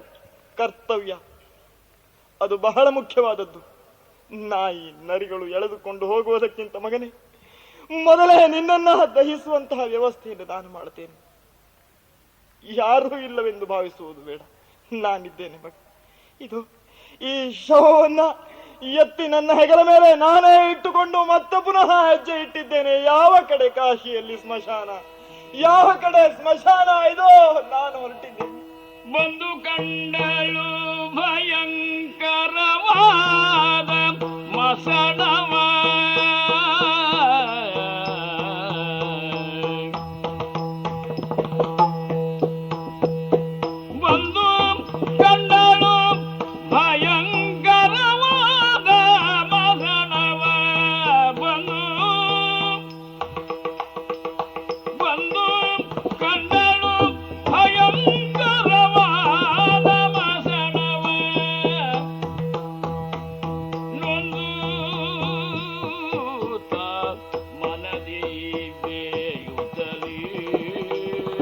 ಶಿವನೇ ಶಿವನೇ ಎನದನೊಂದು ಶಿವನೇ ಶಿವನೇ ಶಿವನೇ ಎನ್ನುತ್ತನೊಂದು ತಾಮನದಿ ಬೇಯುತ್ತಲೇ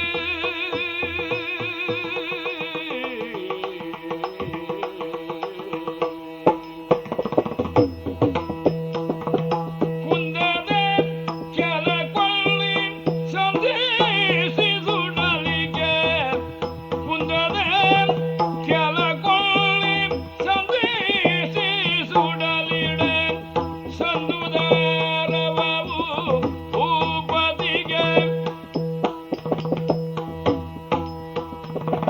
ಶಿವನೇ ಅಯ್ಯೋ ಮಗನೇ ಎಳಲು ಸಂದಿದಾರವವು ಭೂಪತಿಗೆ ಶಿವನೇ ಸದಾಶಿವನೇ, ಇದು ಈ ರಾಜ್ಯದಲ್ಲಿ ಸ್ಮಶಾನ ಯಾತ್ರೆಯೂ ಇಷ್ಟು ಕಷ್ಟವೇ ಶಿವನೇ? ಹೌದದು, ನೀನಿರುವ ಸ್ಥಳವನ್ನು ತಲುಪುವುದು ದುಸ್ಸಹವಾದದ್ದು. ಆದರೆ ಘೋರವಾದ ವೇದನೆಗಳನ್ನು ಸಹಿಸುತ್ತಾ ಇದೋ ಬಂದೆ. ಎಂತಹ ಭಯಂಕರವಾದಂತಹ ಸ್ಥಳವಿದು. ಅಲ್ಲಿ ಅಲ್ಲಿ ಅಲ್ಲಿ ಉರಿಯುತ್ತಿರುವಂತಹ ಬೆಂಕಿಯನ್ನು ಕಂಡಾಗ, ಅದು ಕೊಳ್ಳಿಗಳನ್ನು ಎತ್ತಿ ಇತ್ತ ಸಾಗಿ ಬರುತ್ತಿರುವಂತಹ ಪ್ರೇತಗಳನ್ನು ಕಂಡಾಗ ನಿಜಕ್ಕೂ ಭಯವಾಗ್ತದೆ ಮಗನೇ. ಎಲ್ಲಿಯೋ ನಿನ್ನನ್ನೇ ಕಿತ್ತುಕೊಂಡು ಹೋಗ್ತವೋ ಅನ್ನುವಂತ ಭಯ. ಛೇ, ನಾನೇಕೆ ಭಯಪಡಲಿ? ಆ ಪರಮ ಶಿವ ಕವಚದ ರಕ್ಷಣೆಗಿರುವಾಗ ನಾನು ಯಾಕೆ ಭಯಪಡಲಿ ಮಗನೇ? ಶಿವನೇ, ಇದು ಮಗನನ್ನ ಎದೆಗೆ ಒತ್ತಿಕೊಂಡೆ ಅಲ್ಲಿ ಇಲ್ಲಿ ಇರುವಂತಹ ಕಟ್ಟಿಗೆಗಳನ್ನೆಲ್ಲ ಸೇರಿಸಿ ಒಂದು ಈಡು ಮಾಡಿದ್ದೇನೆ. ಅದು ಅಲ್ಲಿಯೇ ಉರಿಯುತ್ತಿರುವಂತಹ ಕೊಳ್ಳಿಯನ್ನ ಎತ್ತಿಕೊಂಡು ಬಂದಿದ್ದಾಯಿತು. ಮಗನೇ, ಮಲಗು ಕಂದ. ಹುಟ್ಟಿದಲ್ಲಿ ಹುಟ್ಟು ಮಗ, ಬೆಳೆದಲ್ಲಿ ಬೆಳೆ. ನನ್ನ ಕೈಯಿಂದ ನಾನೇ ನಿನಗೆ ಅಗ್ನಿಯನ್ನು ಇಡುವಂತಾಯ್ತೆ ಮಗ. ಹಾ, ಶಿವನೇ ಶಿವನೇ ಶಿವನೇ. ಹಾ, ಏನದು? ನಿನಗೆ ವೀರ ಬಾಹುಗನಾಳೆ ಸುಟ್ಟಯಾದರ ನಿನಗೆ ವೀರ ಬಾಹುಗನಾಳೆ ಇದ್ದನುವ ಮುರಿವಣ ಬಡಿಸಿ ಮುಟ್ಟಿಗೆಯ ಮೇಲಿಂದ ಸುತನ ಹಿಂಗಾಲ್ ಬಿಡಿದು ಕಿತ್ತು ಹಿಡಿದು ಕಿತ್ತು ಬಿಸುಡನು ಭೂಮಿ ಸುಟ್ಟಯಾದರ ನಿನಗೆ ವೀರ ಬಾಹುಗನಾಳೆ.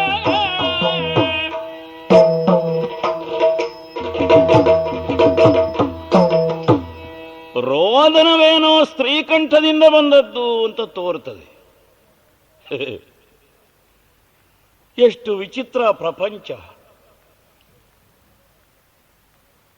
ಹೆಣವನ್ನು ಸುಡುತ್ತಿರುವಂತಹ ಬೆಳಕನ್ನು ಕಂಡು ಕಂಡು ಇನ್ನು ಕೆಲವರು ಹೀಗೆ ಇರ್ತಾರಲ್ಲ, ಅವರ ಮೋಹದ ಕತ್ತಲೆ ಈ ಬೆಳಕಿನಿಂದಲೂ ದೂರ ಸರಿಯುವುದಿಲ್ವಲ್ಲ. ಪ್ರಪಂಚ ಪ್ರಪಂಚ. ಇಲ್ಲಿ ನಾನೊಬ್ಬನಿದ್ದೇನೆ ಕಾವಲುಗಾರನಾಗಿ. ಯಾವಳೋ ಒಬ್ಬಳು ಪ್ರಯತ್ನ ಪಡ್ತಾ ಇದ್ದಾಳೆ. ಕಾವಲುಗಾರ ಎಲ್ಲಿಯೋ ನಿದ್ದೆ ಮಾಡಿರಬೇಕು, ತನ್ನ ಕಾರ್ಯವನ್ನು ತಾನು ಪೂರೈಸಿಬಿಡುತ್ತೇನೆ ಅಂತ. ಒಂದು ರೀತಿಯಲ್ಲಿ ಅದು ಹೌದು. ನಮ್ಮ ದೇಹದಲ್ಲಿಯೂ ಕಾವಲುಗಾರನಾಗಿರಬೇಕಾದಂತಹ ಒಬ್ಬನಿದ್ದಾನೆ. ಅವನು ನಿದ್ದೆ ಮಾಡಿದರೆ ಮತ್ತೆ ಕಳ್ಳತನವೇ, ಹೌದಲ್ಲ? ಅದಕ್ಕೆ ಆತ್ಮಸಾಕ್ಷಿ, ಮನಸ್ಸಾಕ್ಷಿ ಅಂತ ಹೆಸರು. ನಾನಂತೂ ಉದ್ಯೋಗ ನಿರತನಾದ ಬಳಿಕ ಸೋಮಾರಿತನವನ್ನು ತೋರಿಸಿದವನೂ ಅಲ್ಲ, ಆಲಸ್ಯಕ್ಕೆ ಅಧೀನನಾದವನೂ ಅಲ್ಲ. ಇಂತಹ ನನ್ನ ಎದುರಿನಲ್ಲಿ ಅದಲ್ಲ. ಒಂದು ಕಾಲದಲ್ಲಿ ಚಾರಚಕ್ಷುವಾಗಿದ್ದು ರಾಜ್ಯಭಾರ ಮಾಡಿ ಎಲ್ಲಿಯೂ ಕಳ್ಳರಿಲ್ಲ ಕಾಕರಿಲ್ಲ ಅಂತ ನಿಯಂತ್ರಿಸಿದಂತಹ ನಾನು, ಅಬ್ಬಾ, ನನ್ನ ಎದುರಿನಲ್ಲಿಯೂ ಕೂಡ ವಂಚನೆ ಮಾಡೋದಕ್ಕೆ ಯಾವಳೋ ಒಬ್ಬಳು ಮುಂದೆ ಬಂದಿದ್ದಾಳೆ ಅಂತಾಯ್ತು. ಇರಲಿ, ಅವಳು ಯಾರೋ ನನಗೆ ಯಾಕೆ? ಇಲ್ಲಿ ಬರುತ್ತಿರುವ ವ್ಯಕ್ತಿಗಳಲ್ಲಿ ಬದುಕಿದ್ದವರ ಮೇಲೆ ನನಗೆ ಅಧಿಕಾರ ಇಲ್ಲ. ಸತ್ತ ಶರೀರದ ಮೇಲೆ ಸಂಪೂರ್ಣ ಅಧಿಕಾರ ನನಗೆ ನನ್ನ ಪ್ರಭು ಕೊಟ್ಟದ್ದು. ಹೆಣ ಸುಡಬೇಕಿದ್ರೆ ನನ್ನ ಒಪ್ಪಿಗೆ ಪಡೆದಾಗಬೇಕು. ಆದ ಕಾರಣ, ಏಯ್, ಯಾರೇ ಕಳ್ಳತನ ಮಾಡ್ತಾ ಇದ್ದಿ, ಹಾ ನೀ ಯಾರೇ ಆಗಿರು, ಈ ನೆಲ ನನ್ನ ಸ್ವಾಮಿಯದ್ದು. ಇಲ್ಲಿ ನೀನು ಉಪಯೋಗಿಸಿದಂತಹ ಕಟ್ಟಿಗೆ ಮಿಕ್ಕ ಹೆಣವನ್ನು ಸುಟ್ಟು ಉಳಿದದ್ದು ದೊಡ್ಡದಲ್ಲ. ಆ ಹೆಣ ಸುಟ್ಟು ಹೋಗಿದೆ, ಅಲ್ಲಿಂದಲ್ಲಿಗೆ ವೆಚ್ಚ ಕಡಿಮೆ ಮಾಡು. ಆದರೆ ಹೆಣವನ್ನು ಸುಡಬೇಕಾಗಿದ್ದರೆ ಇಲ್ಲಿ ನನ್ನನ್ನು ಕಾಣಬೇಕು ಮಾತ್ರವಲ್ಲ, ನನ್ನ ಒಪ್ಪಿಗೆ ಬೇಕು ಮಾತ್ರವಲ್ಲ. ಹೆಣವನ್ನು ಸುಡಬೇಕಾದರೆ ಸಲ್ಲಬೇಕಾದ ಹಣ ಕೊಟ್ಟೇ ತೀರಬೇಕು. ಹಣ ಕೊಡದೆ ಹೆಣ ಸುಡುವುದಕ್ಕೆ ಬಿಡೋದಿಲ್ಲ. ಆದ್ದರಿಂದ ಹೆಣ ಅಲ್ಲಿ ಇಡು, ಬೆಂಕಿ ಆಮೇಲೆ ಕೊಡು, ಅದಕ್ಕಿಂತ ಮೊದಲು ಹಣ ಇಡು. ಇಲ್ಲ ಆ ಹೆಣದ ಕಾಲನ್ನು ಎಡಗೈಯಲ್ಲಿ ಅಯ್ಯೋ ಬೇಡ ಬೇಡ ಬೇಡ, ಹಾಗೆ ಮಾಡಬೇಡಪ್ಪ.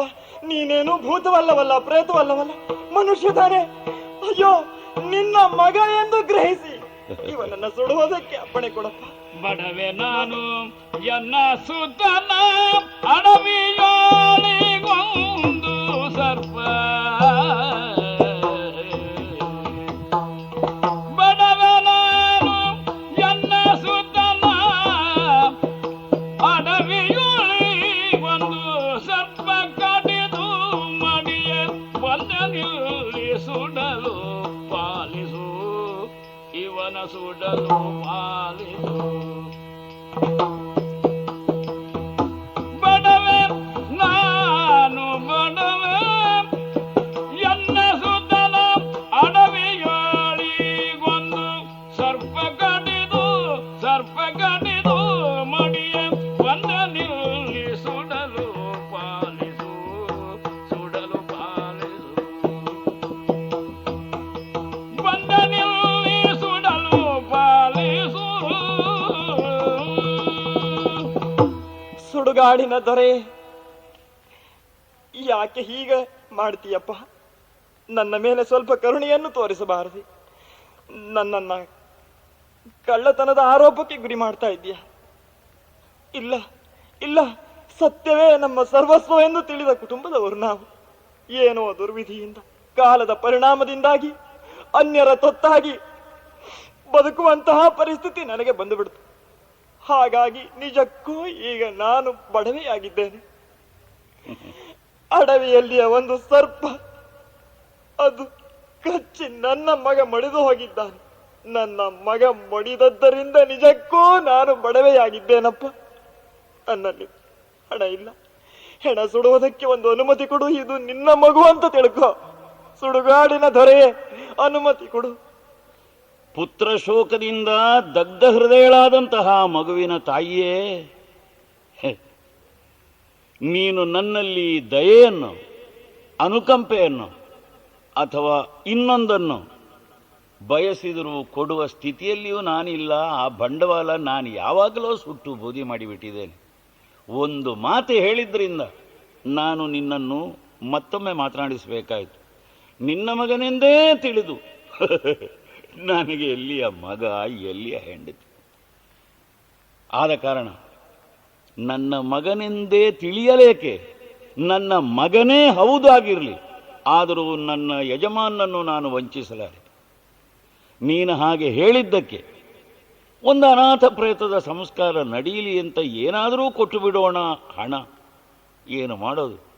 ನಾನಿಲ್ಲಿ ಜೀತದ ಆಳೆ ಹೊರತು ದುಡಿಮೆಯ ನೌಕರನಲ್ಲ. ನನ್ನ ಪ್ರಭುವಿನಿಂದ ನಾನು ಮೊದಲೇ ಪಡ್ಕೊಂಡಾಗಿ ಹೋಗಿದೆ. ಆದ್ದರಿಂದ ಇಲ್ಲಿ ಯಾವುದೇ ಅನುಕಂಪೆಗೋ ಯಾವುದೋ ಯಾಚನೆಗೋ ಸ್ಥಾನವಿಲ್ಲ. ನೋಡು ನೋಡು, ನಿನಗೆ ಬುದ್ಧಿ ಇಲ್ವೇ?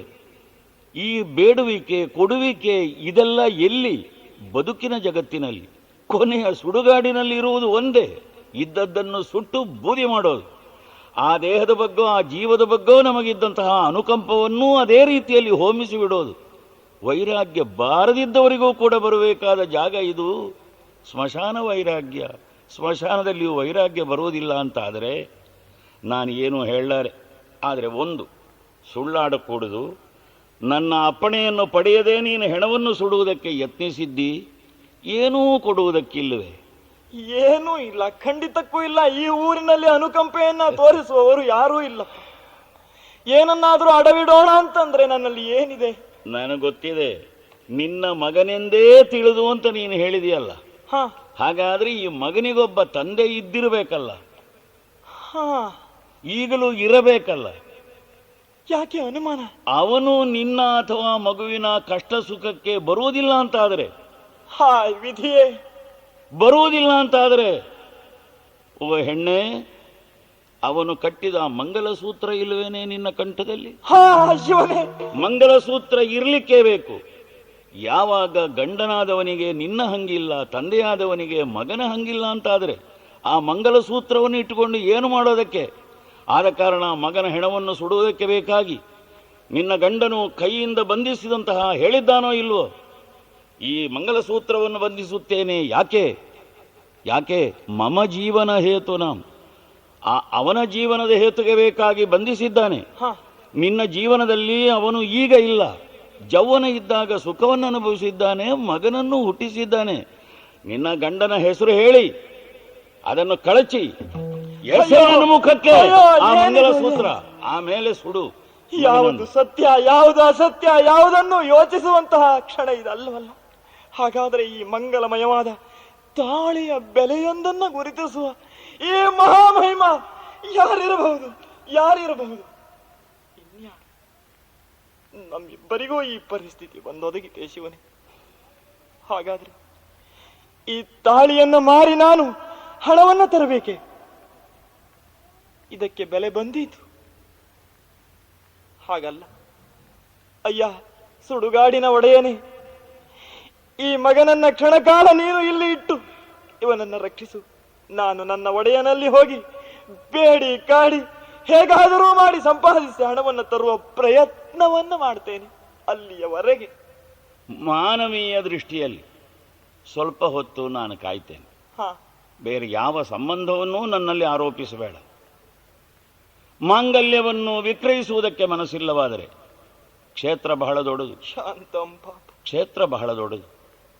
ಯಾರಾದರೂ ಇದ್ದಾರು ಉದಾರಿಗಳು, ಹೋಗು, ಬಹಳಷ್ಟು ಸಂಪಾದಿಸಬೇಡ, ಹೆಣಕ್ಕೂ ಒಂದು ಹಣ, ಹೋಗಿ ಬಾ. ಹೋಗಿ ಬರ್ತೇನೆ. ಶವವನ್ನು ನಾನು ಕಾಯ್ತೇನೆ. ನನ್ನ ಮಗನನ್ನ ನೋಡ್ಕೊಳ್ಳಿ. ಹಾ ಶಿವನೇ, ಎಂತಹ ಅಗ್ನಿ ಪರೀಕ್ಷೆ ಇದು. ಆತ್ಮಾವೈ ಪುತ್ರನಾಮಾಸಿ, ನನ್ನ ಮಗನ ಹೆಣ. ಚಂದ್ರಮತಿಗೆ ನಾನಾರೆಂದು ಗೊತ್ತಾಗಲಿಲ್ಲ. ಪುಣ್ಯಕ್ಕೆ ಆಗಲಿ, ಪಿತೃತ್ವದ ಒಂದು ಸ್ಥಾನ ನನಗಿದ್ದದರಿಂದ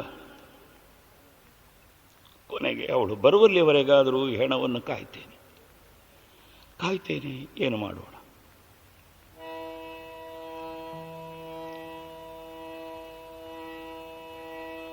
ಅಯ್ಯ, ಯಾರು? ಕಾವಲುಗಾರ. ಒಡೆಯ, ಬರುತ್ತಿದ್ದಾಳಲ್ಲ ಈ ಹೆಂಗಸು. ಹೌದು, ಕೊಲೆಯ ಆರೋಪಕ್ಕೆ ಒಳಗಾದಂತಹ ಹೆಂಗಸು ಈಕೆ. ಹಾ, ಈಕೆಯ ಕತ್ತನ್ನು ಕಡಿದು ಚೆಲ್ಲಬೇಕು ಎಂಬುದಾಗಿ ರಾಜಾಜ್ಞೆಯಾಗಿದೆ. ಇದೋ ಈ ವೀರಬಾಹುಕ ನಿನ್ನನ್ನು ಆಜ್ಞಾಪಿಸುತ್ತಿದ್ದಾನೆ. ಹಾ, ಈ ಹೆಂಗಸು ಇಲ್ಲಿ ಬಂದ ತಕ್ಷಣವೇ ಆಕೆಯ ಹಿಂದು ಮುಂದನ್ನು ವಿಚಾರಿಸದೆ ಆಕೆಯ ಕತ್ತನ್ನ ಕಡಿದು ಚೆಲ್ಲಬೇಕು. ಯಾರು? ಯಾರು? ಭಟರು ಬಂಧಿಸಿ ತರುತ್ತಿರುವ ಹೆಣ್ಣು ಯಾರವಳು? ಈ ಶವವನ್ನು ಕಾಯುತ್ತಾ ಇರಬೇಕು ಅಂತ ಪ್ರಾರ್ಥಿಸಿ ಹೋದ ಈ ಮಗುವಿನ ತಾಯಿ ಅಲ್ಲವೇ? ಈ ಮಗುವಿನ ತಾಯಿ ಅಂತಂದ್ರೆ ನನ್ನ ಮಗುವಿನ ತಾಯಿಯೂ ಅಲ್ಲವೇ? ಇಲ್ಲಿಗೆ ಬಂತೆ ಶಿವನೇ, ತಲೆ ಕಡಿಬೇಕು. ಏನ ಮಾಡಲಯ್ಯ ಶಿವನ ಖಡುಗದಿಂದ ಸತಿಯ ತಲೆ ಕಡಿಯಲಂತೂ ಕರುಣಹೀನನಾಗಿ ತಲೆಯ ತಲೆ ಕಡಿಯಲಂತೂ ಕರುಣಹೀನನಾಗಿ ತಲೆಯ ಏನ ಮಾಡಲಯ್ಯೋ ಶಿವನ ಖಡುಗದಿಂದ ಸತಿಯ.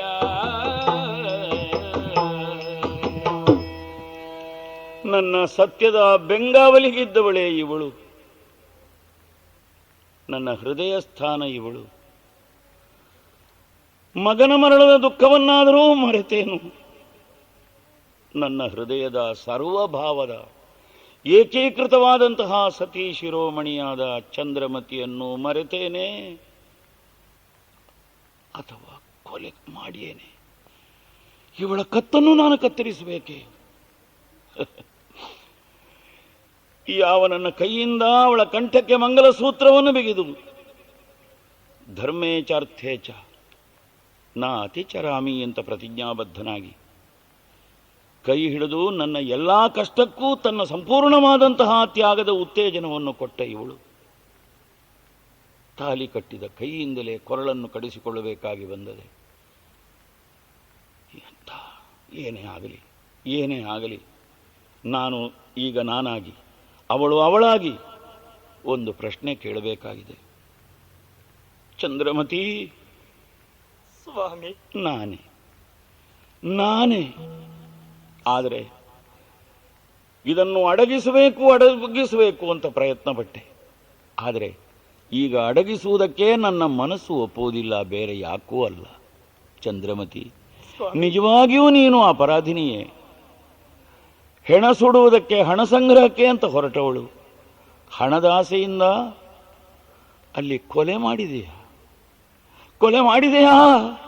ಮಾಡಬಹುದಿತ್ತೆ. ಸ್ವಾಮಿ, ಇದು ಪ್ರಶ್ನೆಯೇ? ಹೌದು. ಹಾಗಾದ್ರೆ ಈ ಪ್ರಶ್ನೆಗೆ ಕಾಲವೇ ಉತ್ತರಿಸಲಿ ಸ್ವಾಮಿ. ನಿಮ್ಮ ಕರ್ತವ್ಯವನ್ನು ನೀವು ಮಾಡಬೇಕಾದದ್ದು. ಹಾಗೆಯೇ ಸಂತೋಷವಾಯಿತು. ಚಂದ್ರಮತಿ, ನನ್ನ ಒಡೆಯನ ಅಪ್ಪಣೆಯಾಗಿದೆ ನನಗೆ ಈ ಖಡ್ಗದಿಂದ ನಿನ್ನ ಶಿರಚ್ಛೇದನ ಮಾಡಬೇಕು ಅಂತ. ನಾನಂತೂ ಕೊರಳನ್ನ ಹಿಂದೆ ಸರಿಸುವವಳಲ್ಲ ಸ್ವಾಮಿ. ಕಲಿ ಹರಿಶ್ಚಂದ್ರ ಸತ್ಯವೆರಸಿ ಬಾಳಲಿ, ಮಗ ಮುಕ್ತನಾಗಲಿ, ರಾಜ್ಯದೊಡೆಯ ವಿಶ್ವಾಮಿತ್ರ ನಿರತನಾಗಲಿ. ಯಾವ ಕಾಲಕ್ಕೂ ನಾನು ಮತ್ತೆ ಹುಟ್ಟುವುದಾದರೆ ನಿನ್ನೊಟ್ಟಿಗೆ ಅಯೋಧ್ಯೆಯಲ್ಲೇ ಹುಟ್ಟಿದರೆ ಸಾಕು. ಇದು ನನ್ನ ಹರಕೆ. ನನ್ನನ್ನ ಕತ್ತರಿಸಬಹುದು ಸ್ವಾಮಿ. ಇದು ಕೊರಳನ್ನ ತಗ್ಗಿಸಿದ್ದೇನೆ. ನಿನ್ನ ಹರಕೆ ಸತ್ಯವಾಗಲಿ. ಒಂದು ರೀತಿಯಿಂದ ನೀನು ಜಯದ ಹಂತಕ್ಕೆ ಮುಟ್ಟಿರುವೆ. ಇದು ನಿನ್ನ ಕೊನೆಯ ತ್ಯಾಗ. ನನಗೆ ಇನ್ನೂ ಉಳಿದದೆ. ಆಗಲಿ. ಸತ್ಯ ಸತ್ಯ ಸತ್ಯ ಅಂತ ತ್ರಿಕರಣಪೂರ್ವಕವಾಗಿ ನಾವು ನಂಬಿದೆವು, ಆಚರಿಸಿದೆವು. ಚಂದ್ರಮತಿ, ನನ್ನ ಕೈಯಿಂದ ಆಗತಕ್ಕಂತಹ ಈ ನಿನ್ನ ಶಿರಚ್ಛೇದನ ಒಂದು ತೀರ್ಮಾನವನ್ನು ಕೊಡಲಿ. ನಿಜ. ಚಂದ್ರಮತಿಯ ಸಾವಿನೊಂದಿಗೆ ಒಂದೋ ಸತ್ಯವೂ ಸತ್ಯೇ ಹೋಗಲಿ. ಇಲ್ಲ, ಚಂದ್ರಮತಿಯ ಅಳಿವಿನೊಂದಿಗೆ ಚಂದ್ರಮತಿಯ ಆ ಸತ್ಯದ ನಿಜವಾದಂತಹ ತತ್ವಸ್ವರೂಪ ಶಾಂತಿಯಲ್ಲಿ ಸರ್ವಕಾಲದಲ್ಲಿಯೂ ಸ್ಥಾಯಿಯಾಗಿ ಜನರ ಮನೆಗಳಲ್ಲಿ ವಿಜೃಂಭಿಸಲಿ. ಇದೋ ಕತ್ತಿಯನ್ನೆತ್ತಿದ್ದೇನೆ. ಹರಿಶ್ಚಂದ್ರ, ನಿಲ್ಲಿಸು. ಯಾರು? ಇದೋ ನಿನ್ನನ್ನು ಈ ತನಕ ಕಾಡಿರುವಂತಹ ವಿಶ್ವಾಮಿತ್ರ ನಾನಾ ಬಗೆಯಿಂದ ನಿನ್ನನ್ನು ಹಿಂಸಿಸಿ ಪೀಡಿಸಿ ನಿನ್ನ ಅಂತಃಸತ್ವದ ಆಳ ಅಗಲಗಳೆಷ್ಟು ಎನ್ನುವುದನ್ನು ಇತ್ಯರ್ಥಪಡಿಸುವುದಕ್ಕಾಗಿ ಹೊರಟಂತ, ಆಮೇಲೆ ನಿನ್ನ ಸತ್ಯದ ತೇಜಸ್ಸಿನ ಮುಂದೆ ಯಶಸ್ವಿಯಾಗಿ ಸೋಲನ್ನು ಒಪ್ಪಿಕೊಂಡಿರುವಂತಹ ವಿಶ್ವಾಮಿತ್ರ. ಹರಿಶ್ಚಂದ್ರ, ನಿನ್ನ ವಂಶದ ಮೂಲ ಪುರುಷನಾದಂತಹ ಭಗವಾನ್ ಭಾಸ್ಕರ ದೇವ ಅದೋ ಉದಯಿಸುತ್ತಾ ಇದ್ದಾನೆ. ಅದಕ್ಕೆ ಪ್ರತಿಯಾಗಿ ಸತ್ಯನಿಷ್ಠನಾದಂತಹ ನೀನು ಸಹ ಆ ಸೂರ್ಯನ ತೇಜಸ್ಸನ್ನೇ ಬೆಳಗಿಸುತ್ತಾ ಇದ್ದೀಯೆ. ಸುತ್ತಲೂ ಎತ್ತೆತ್ತಲು ಸತ್ಯದ ಬೆಳಕು ಹರಡಿದೆ. ಇದೋ ಮಡಿದಿರುವಂತಹ ನಿನ್ನ ಮಗನನ್ನು ಬದುಕಿಸಿದ್ದಾಗಿದೆ. ನನ್ನ ತಂತ್ರದಿಂದಲೇ ಸತ್ತಿರುವಂತಹ ರಾಜಕುಮಾರನನ್ನು ಬದುಕಿಸಿದ್ದಾಗಿದೆ. ನಿನ್ನಿಂದ ಪಡೆದದ್ದೆಲ್ಲವನ್ನು ನಿನಗೆ ಮರಳಿ ಒಪ್ಪಿಸಿದ್ದಾಗಿದೆ. ಆಡಿದ ಮಾತಿನಂತೆ ನನ್ನ ಪ್ರಚಂಡವಾದಂತಹ ತಪೋಶಕ್ತಿಯನ್ನ 50,000 ವರ್ಷ ಸಾಧಿಸಿ ಆರ್ಜಿಸಿದಂತಹ ತಪೋಶಕ್ತಿಯನ್ನ ಸತ್ಪಾತ್ರ ನೀನು ಎಂದು ನಾನು ಭಾವಿಸಿ ಅದನ್ನು ನೀಡುವುದಕ್ಕಾಗಿ ಸಂತೋಷ ಪಡುತ್ತಾ ಇದ್ದೇನೆ. ಇದೋ ಇಂತಹ ವಿಶೇಷವಾದಂತಹ ವಿಜಯವನ್ನು ಪಡೆದದ್ದಕ್ಕಾಗಿ ವಿಶ್ವಾಮಿತ್ರ ಹರಿಶ್ಚಂದ್ರನನ್ನು ಅಭಿನಂದಿಸುತ್ತಿದ್ದಾನೆ. ಅಭಿನಂದಿಸುವುದೇ. ಓ ಗುರುದೇವ, ಧನ್ಯೋಸ್ಮಿ. ಬ್ರಹ್ಮಋಷಿ ತಾವು ತಮ್ಮ ಪರೀಕ್ಷೆಯಲ್ಲಿ ನಾನು ಉತ್ತೀರ್ಣನಾದೇನೆ ತಾನೆ? ಖಂಡಿತವಾಗಿ. ಗುರು ಸಾಕ್ಷಾತ್ ಪರಂಬ್ರಹ್ಮ ಸತ್ಯ. ನಿಮ್ಮಿಂದ ನಾನು ಸತ್ಯದ ಬೆಳಕನ್ನು ಕಂಡೆ. ಆ ಸತ್ಯದ ಬೆಳಕನ್ನು ಹೇಗೆ ಕಂಡೆ ಇಂದ್ರಾದಿ ದೇವತೆಗಳು ಕಂಡ ಸರ್ವರ ಪಾದವ ಕೈಲಾಸವಾಸ ಪುಂಡರೀಕಾಕ್ಷ ಮಾಧವ ಕಂಡ ವಿರಂಜಿಯ ಕಂಡನವರ